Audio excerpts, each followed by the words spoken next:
Bismillahirrahmanirrahim. Assalamualaikum warahmatullahi wabarakatuh. Halo rekan-rekan semua, kembali lagi dengan saya Usman dalam channel Usmanogi. Baiklah, di kesempatan yang baik ini kami kembali akan berbagi informasi terbaru seputar rekrutmen P3K Guru di tahun 2022.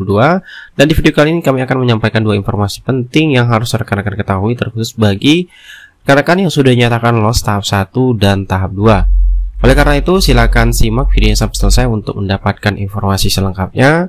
Namun, seperti biasa, bagi rekan-rekan yang baru pertama kali menemukan channel ini, jangan lupa untuk tekan tombol subscribe-nya dan aktifkan lonceng notifikasinya agar siap kami mengupdate informasi-informasi terbaru teman-teman yang pertama kali mendapatkan notifikasinya. Oke, langsung saja terkait dengan informasi yang akan kami sampaikan di sini itu berkaitan dengan surat edaran BKN yang terakhir. Karena di sini banyak masih teman-teman yang bertanya, terkhusus bagi yang sudah lulus tahap 1 dan tahap 2. Di sini ada penjelasan terbaru dari BKN yang kami kutip informasinya dari media jpnn.com yang berjudul SPTJM Syarat Penetapan NIP P3K Pasatya, permintaan BKN sesederhana itu. Nah, di sini diberitakan sejumlah badan kepegawaian daerah atau BKD di Jawa Timur dikabarkan keberatan dengan penambahan syarat pengusulan penetapan NIP P3K guru dan non-guru. Mereka bahkan berencana bersurat ke Badan Kepegawaian Negara BKN agar ada peninjauan kembali atas kebijakan tersebut. Penambahan syarat berupa surat pernyataan tanggung jawab mutlak atau SPTJM yang diterbitkan BKN pada 14 Februari 2022 itu dinilai menyulitkan BKD untuk memverifikasi berkas calon P3K. Nah, merespon hal tersebut, Karo Humas BKN yaitu Pak Satya Pratama mengungkapkan inti dari surat tersebut adalah setiap pejabat pembina kepegawaian atau PPK harus memastikan data calon pegawai pemerintah dengan perjanjian kerja atau P3K yang diusulkan penetapan NIP-nya ke BKN itu benar-benar valid. Jadi itu rekan-rekan semua yang harus rekan-rekan ketahui terkait dengan surat edaran BKN perihal SPTJM tersebut. Jadi intinya ini teman-teman, yaitu untuk memastikan data calon P3K yaitu P3K guru dan non-guru itu benar-benar valid datanya, seperti itu.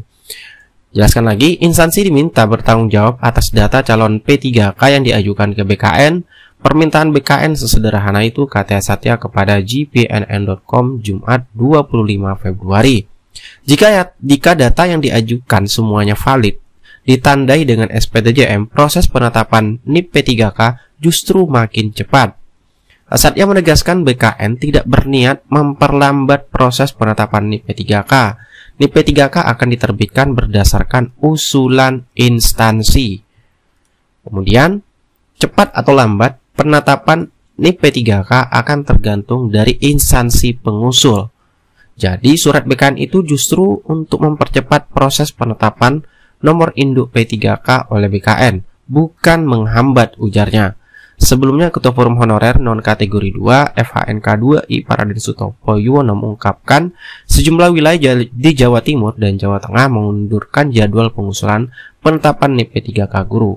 Begitu juga dengan penandatanganan kontrak kerja dan penyerahan SK P3K guru.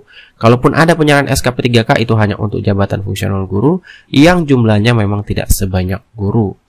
Jadi teman-teman, terkait dengan penjelasan terbaru mengenai SPTJM tersebut ya memang hanya untuk melihat validasi apakah data dari calon yang sudah lulus P3K guru dan non-guru itu benar valid, seperti itu teman-teman.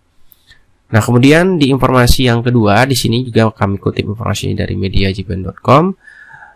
Ini ada peringatan dari BKN rekan-rekan sekalian, di mana ini peringatan tentunya bagi yang mengundurkan diri. Nah, kita lihat beritanya. Badan Kepegawaian Negara BKN menyayangkan masih adanya para peserta seleksi CPNS, pegawai pemerintah dengan perjanjian kerja atau P3K guru dan P3K non-guru yang mengundurkan diri, baik saat proses pemberkasan maupun ketika nomor induk pegawai NIP sudah ditetapkan.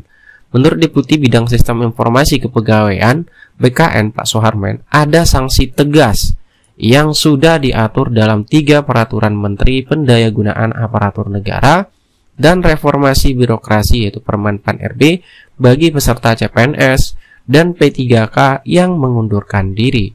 Pertama, Permen PAN RB nomor 27 tahun 2021 tentang pengadaan CPNS. Kedua, Permen PAN RB nomor 28 tahun 2021 tentang pengadaan P3K guru. Dan yang ketiga, Permen PAN RB nomor 29 tahun 2021 tentang pengadaan P3K non guru. Bagi para peserta CPNS, P3K guru dan P3K non guru yang mengundurkan diri saat pemberkasan tengah berjalan, tentu data nomor induk kependudukan atau NIK-nya akan diblok, kata Deputi Suharman kepada gpn.com Minggu 27 Februari. Dengan dibloknya data NIK, lanjutnya peserta yang bersangkutan tidak bisa mengikuti seleksi CPNS maupun P3K guru maupun non guru pada tahun berikutnya. Jadi ini berat sekali sanksinya rekan-rekan sekalian. Jadi jangan sampai mengundurkan diri kalau sudah dinyatakan lolos, karena banyak lagi rekan-rekan yang tidak lolos tentunya ingin lolos menjadi P3K. Jadi kasihan bagi yang sudah berjuang, yang tidak masuk dalam perankingan lolos, tiba-tiba yang sudah dinyatakan lulus kemudian mengundurkan diri. Seperti itu teman-teman. Kemudian di sini kita lanjutkan, sementara bagi mereka yang sudah diterbitkan NIP-nya kemudian mengundurkan diri, maka NIK dan NIP akan aktif selamanya, kecuali ada permohonan dari instansi untuk menghapuskan NIP-nya. Walaupun yang bersangkutan tidak pernah menjadi pegawai, tetapi NIP dan NIK akan aktif terus, ujarnya. NIK dan NIP ini, kata Deputi Suharman, untuk mengunci status yang bersangkutan agar tidak bisa mengikuti seleksi di tahun-tahun berikutnya. Karena sudah ada aturannya, datanya akan terkunci di sistem. Jadi, ini dilakukan by system, ucap Deputi Suharman.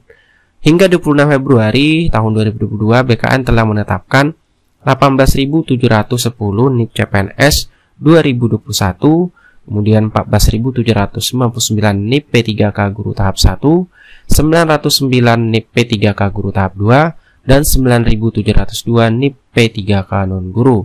Yang dapat tentunya rekan-rekan sekalian cek di website yang sudah kami infokan sebelumnya, yaitu di link yang dicantumkan ataupun diinformasikan oleh BKN di Twitter resminya.